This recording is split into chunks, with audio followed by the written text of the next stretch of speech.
coming, Chandra?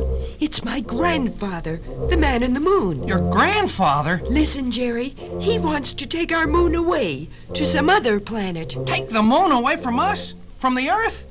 He's very angry with the Earth. Oh, but he can't do that. Oh, yes, he can. He's building powerful dynamos. But... You just stand up to him, no matter what he says. Now the gray-bearded man in the moon came riding in on a long-necked moon camel and ascended to his throne. Where is he? Where's the Earthman Chandra brought here? Here, sir. Oh? Come closer, boy. A bit on the young side for an ambassador, isn't he? It's the young that still have their imagination and dreams, sir. Oh, of course, of course. Otherwise he wouldn't be here. Day or night, boy? Day or night? What, sir? Are you a daydreamer or a night dreamer? Oh, both, I think. Good. So am I.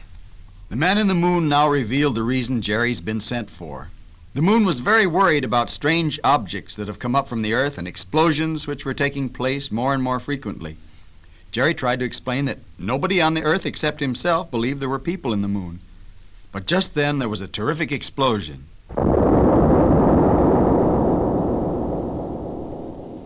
What is the meaning of this? Well, sir, I think they're planning to land an expedition on the moon. And for what purpose? Well, to divide the moon up, I think. How dare they? How would you like it if we divided the Earth up? Chandra came in as her grandfather was threatening to take the moon away. Stop, Granddaddy. That's a fine way to treat an ambassador. Really. Good evening. It was Flicker. He claimed to be looking for moonbirds, but the man in the moon was suspicious. He whispered to Mondo. Do you believe this, Mondo? I don't know, sir. The man in the moon went after Flicker. Mondo ran forward to protect him and staggered back wounded. Chandra and Jerry ran back. Oh, Mondo, you're hurt. Why, you're not a scientist. You're a criminal. Stand back or I'll shoot. You'll never get back. That moonbeam doesn't work unless I want it to. Grab the girl, Skin. Let me go. Now will it work? I'll give you dreamers 10 minutes to come to your senses, or it's curtains for the girl. Come on, boys. Jerry ran toward Flicker, but Chandra begged him not to, for she was afraid he'd be hurt. As the gangsters backed out of the room with Chandra, the man in the moon flew into a towering rage. We would have given you all you need, oh, you treacherous men. But no, you're totally blind with greed, oh, you treacherous men. You think you'll really get back to Earth, think it over again. You don't know how little your lives are worth, oh, despicable men.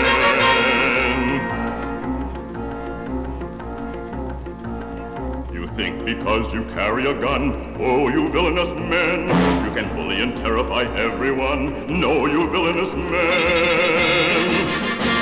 You'll learn to regret the night we met, that won't happen again.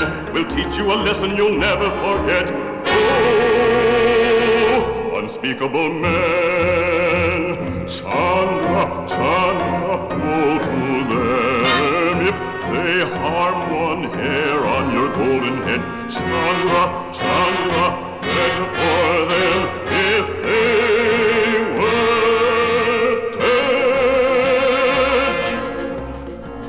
You've taken the child that I adore, oh, you venomous men, but you'll get more than you bargained for, vile and venomous men.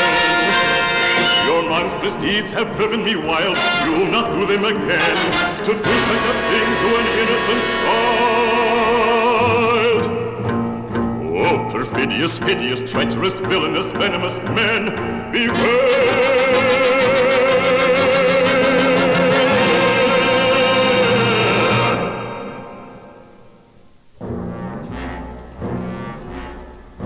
Hear me, all the powers deep in the caverns of the moon.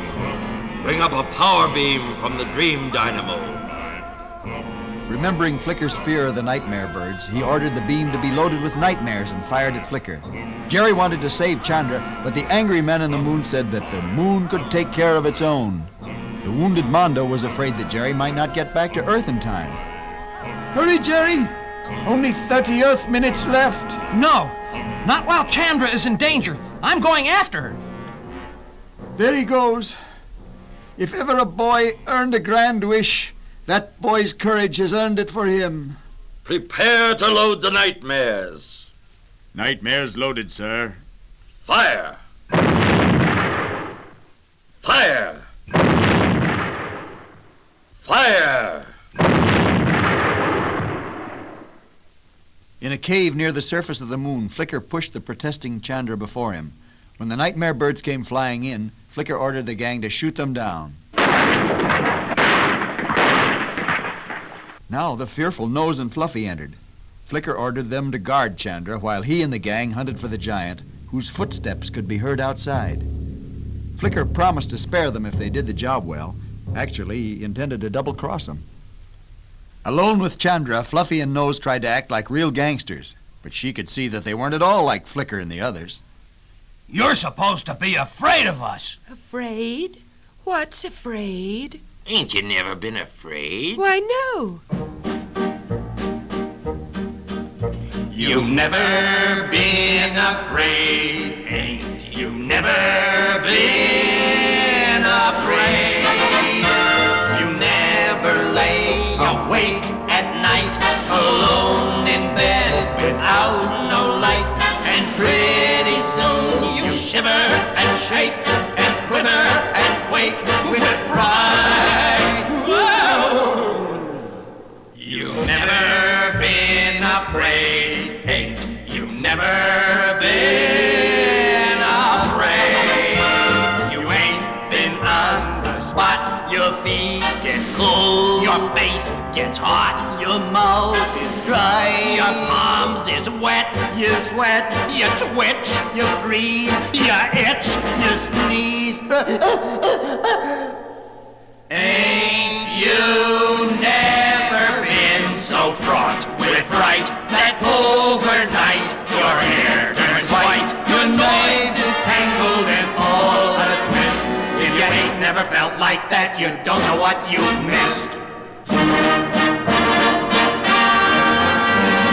You've never been afraid, ain't you never been afraid? What about thunder and lightning? You've never been afraid, ain't you never been afraid? Boy, that's frightening. You've never been afraid, ain't you never been afraid? You never had a scare that made you fall right off your chair, and when you try to run, you trip and fall. You can't control your legs at all. If you never know a state of shock when your teeth chatter and your knees knock, then join with us in a life of crime. Doesn't take very long before you're nervous all the time. It doesn't seem quite right that you never had a fright. That's why we make this suggestion. Come to Earth and learn to be afraid.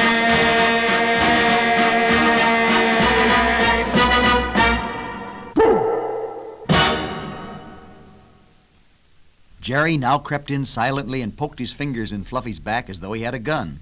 Chandra pleaded for Jerry to let them go because if Flicker came back and found her gone, they'd be in grave danger. Because of her plea, Jerry allowed them to run off. But just at that moment, Flicker entered, gun in hand, and halted Jerry and Chandra in their tracks. Well, I'm glad to see you, young man. Well, I'm not glad to see you. Now I've got the two of you. Oh, please, let her go. Please let him go. Please, if you have a heart. This gun is better than 1,000 hearts. Here comes the giant, boss. Yeah, he looks real mad, Flicker. The giant reached down to save Chandra. Now, boss? Hey, can we shoot now? Now, hit him, boys! The giant crumpled and fell. How could you? Oh, how could you? The bigger they come, the harder they fall. Back to the man in the moon. His 10 minutes are up. And so, pushing Jerry and Chandra before them, the gang started for the main chamber of the moon. When they arrived there, Chandra ran to the man in the moon. "Stop or I'll shoot!" Granddaddy, oh, Granddaddy, I'm afraid. You afraid? Monster! You have brought fear to our moon. Get that magnetic beam working. That's for me to say. The beam doesn't work unless I want it to. The boy is right. I'll count 3, boy. And if that beam isn't working by then, you will be a dead hero. You'll never get back to Earth if you shoot me. Then I'll kill you, and I'll rule the moon with this gun. 1, Jerry, save yourself. 2. No, never. Oh, I wish you had a heart. The lights suddenly wavered, and heartbeats could be heard. The dream dynamo throbbed with an eerie light, and Flicker started to stagger. What's happening? The boy's grand wish, it's coming true. It hurts! Monster, you're getting a heart. The boy is giving you a heart. It doesn't fit me. Sleeves. Skin. Jerry struck the gun from Flicker's hand as the gangsters rushed in and took in the situation. Tell us to shoot, boss. We can't shoot without your orders, boss. You know that. I can't. My heart. A heart? The boss has a heart. We're sunk. The wounded giant now came in and pulled Skin and Sleeves off the floor. Open porthole 66. Now, hurl them into orbit. The giant hurled the screaming gangsters into orbit.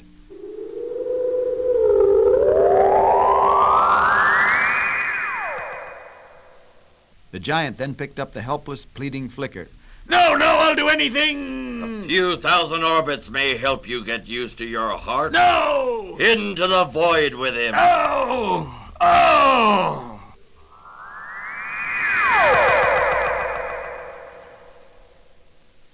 And into the void went Flicker.